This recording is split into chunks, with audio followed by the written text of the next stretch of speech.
esteja convosco. Proclamação do Evangelho de Jesus Cristo segundo Marcos. Início do Evangelho de Jesus Cristo, Filho de Deus. Está escrito no livro do profeta Isaías: Eis que envio o meu mensageiro à tua frente, para preparar o teu caminho. Esta é a voz daquele que grita no deserto: preparai o caminho do Senhor, e endireitai suas estradas. Foi assim que João Batista apareceu no deserto, pregando um batismo de conversão para o perdão dos pecados. Toda a região da Judéia e todos os moradores de Jerusalém iam ao seu encontro, confessavam os seus pecados e João os batizava no Rio Jordão. João se vestia com uma pele de camelo e comia gafanhotos e mel do campo, e pregava dizendo: depois de mim virá alguém mais forte do que eu nem sou digno de me abaixar para desamarrar suas sandálias. Eu vos batizei com água, mas ele vos batizará com o Espírito Santo. Palavra da salvação. Glória a vós, Senhor. As palavras do Santo Evangelho perdoem os nossos pecados. Amém. Podemos citar. Na Roma antiga, quando o imperador nascia, anunciava-se uma notícia. Ela se chamava a Boa Nova. E aquela Boa Nova percorria todo o país como uma notícia alegre.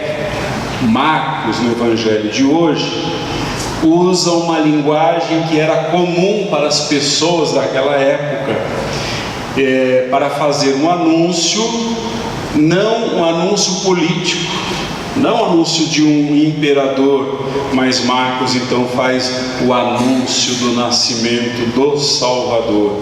É um anúncio, portanto, carregado de esperança. Na primeira leitura nós vemos como o povo de Israel sofria. O povo de Israel sofria porque havia sido exilado num país pagão. Imagine um povo tão religioso tendo que habitar num país pagão.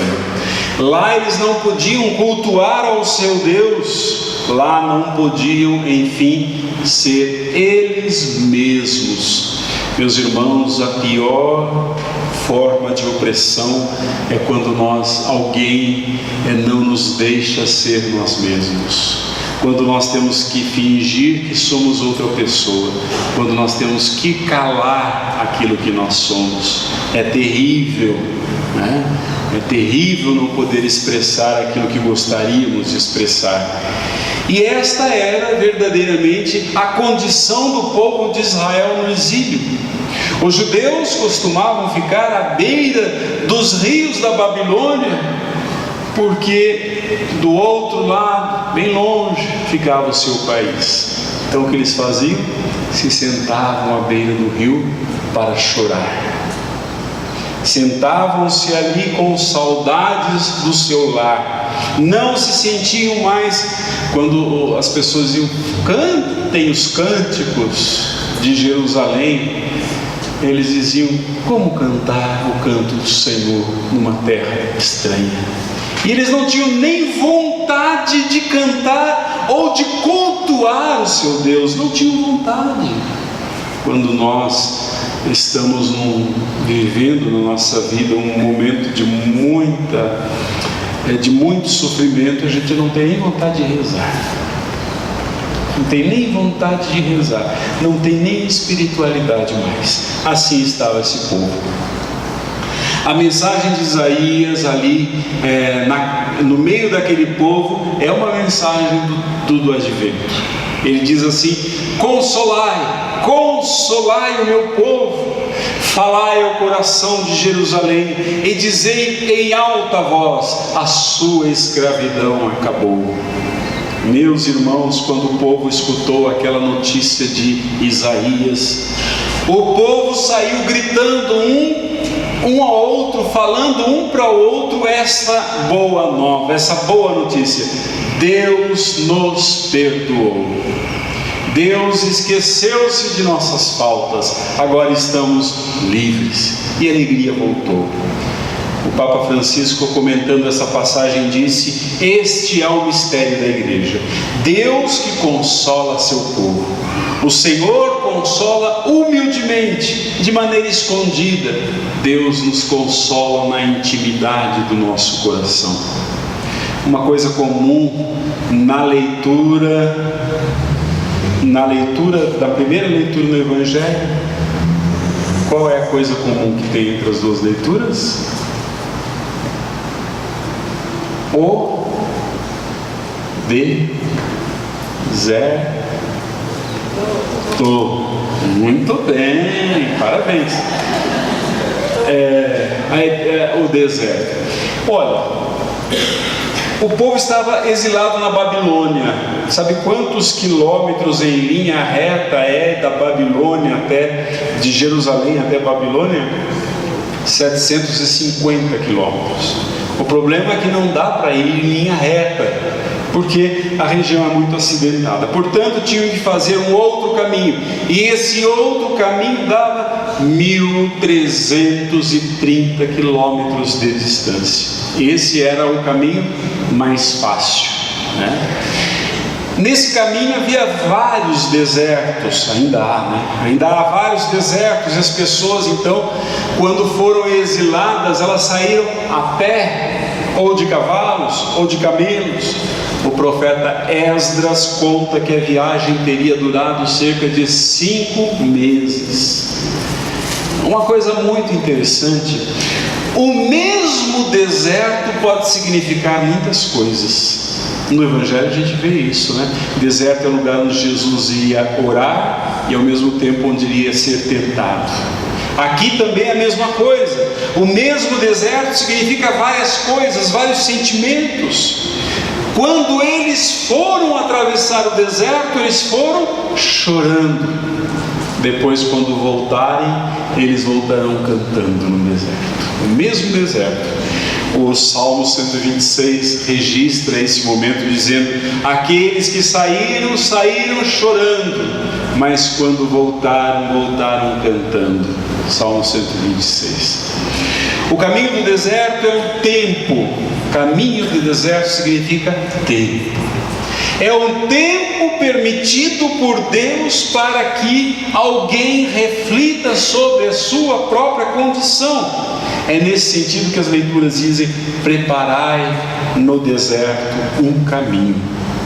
Preparar o caminho, meus irmãos, não é não ficar satisfeitos com a nossa condição atual. Aliás, é nunca ficar satisfeito com a nossa condição atual.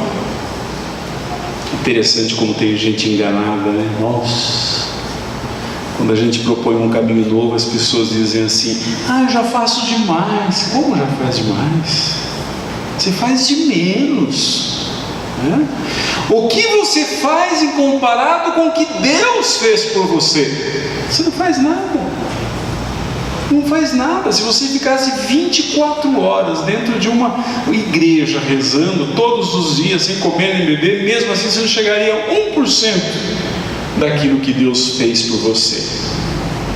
Então, preparar o caminho é nunca dizer assim: eu já estou bem. A gente nunca deve estar bem. A gente sempre deve estar procurando alguma coisa. Estar no deserto é ver que nós sofremos hoje porque nós colhemos os frutos do que plantamos ontem. Não é verdade? Eu sou hoje aquilo que eu plantei ontem. Na maioria das vezes estamos cegos, meus irmãos, com relação às nossas faltas. O povo ficou muito tempo no exílio porque não enxergava as suas próprias faltas. A pergunta que fica é: o povo precisava ter passado tudo isso? Meus irmãos, nós precisamos passar por sofrimentos para poder entender a nossa condição atual? Nós precisamos sofrer para aprender? Sim ou não? Não. Não precisamos. Será que eu preciso ser triste para depois ser alegre? Não. Mas é o caminho que nós escolhemos. A gente só não aprende com o sofrimento. Por que nós só aprendemos com o sofrimento? Porque não estamos acostumados ao silêncio interior. Não estamos acostumados. Não estamos acostumados a olhar para dentro. Não estamos acostumados. Veja o Natal, por exemplo. Quais são as nossas preocupações com relação ao Natal? Preciso comprar uma árvore nova, preciso comprar luzes novas, preciso comprar presentes para esse, para aquele outro. Eu preciso ver a comida. As nossas preocupações são preocupações sem significado para a nossa alma. Não tem sentido para a nossa vida espiritual, não tem significado nenhum. Meus irmãos, nós somos o nosso próprio foco. Eu sou o resultado daquilo em que eu me concentro na minha vida, aquilo que eu foco. Aquilo que nós focamos o nosso olhar, aquilo mesmo somos nós. Aquilo em que concentramos o nosso olhar determina a nossa vida. A nossa vida é determinada naquilo que nós colocamos o nosso olhar. Às vezes a gente pergunta na época de política, mas por que esse fulano de novo vai se candidatar? Ele não ganha, mas está ali, porque não consegue, é uma coisa, ele foca naquilo ali, a atenção dele, e não tem jeito de pensar em outra coisa. Assim como pessoas que exploram os outros, ele foca a atenção naquilo. O advento, portanto, é um tempo para dizer: mude de foco. Mude de foco. Desvie o olhar das coisas e concentre-se nos sentimentos. Tire a atenção do que é exterior e vá até o interior. Deixe de perseguir o ter e vá em busca do ser. E lembre-se, meu irmão e minha irmã, o inimigo está dentro, não está fora de nós. Às vezes eu recebo e-mails através do nosso site. Esses dias mesmo recebi um e-mail falando: padre, por favor, me mande uma oração muito poderosa, porque na minha casa está cheio de demônios. Eu não respondi, mas tive vontade de falar para ela assim: nossa, se vocês conhecerem essa oração, se manda para mim, também estou precisando. Se o demônio estivesse na nossa casa, era só jogar uma água benta que ele ia embora. Mas não vai embora. Não vai. Por quê? Porque o demônio está dentro de nós. O mal está dentro de nós. Então, mas como é difícil perceber, como é difícil olhar que o mal está em nós. Por que tem tanta separação, divórcio e tantas coisas? Por quê? Porque o problema nunca está com a gente, está com o outro, né? A gente não consegue ver o problema em nós vemos facilmente no outro. Então, como fazer isso? Como olhar para dentro de mim mesmo?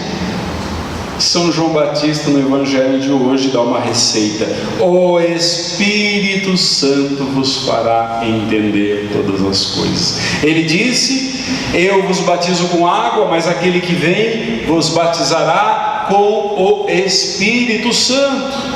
Então aumente a sua intimidade com o Espírito Santo.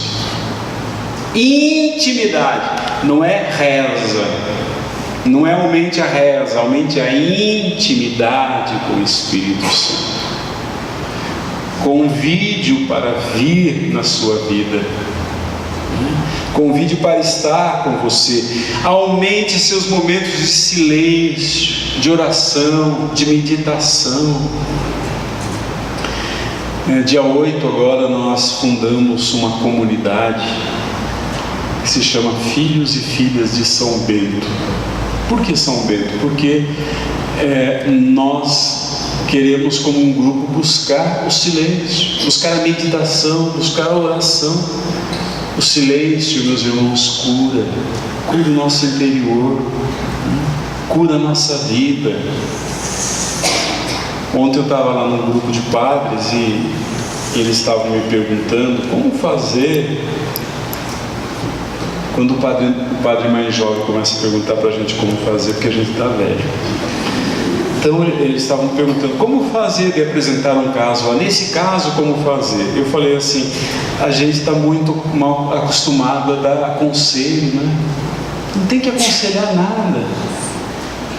Nós damos muito conselho e pouco acolhimento. Nós não acolhemos as pessoas. Acolhe as pessoas. E depois, com esse acolhimento, a pessoa vai ter que entender o que ela tem que fazer, não você que tem que falar para ela o que ela tem que fazer. Esse negócio não funciona. Isso nunca funcionou. E é isso, meus irmãos, é isso. A cada um de nós, todos nós temos respostas dentro de nós, só que precisamos de silêncio, né, para acessar essas respostas.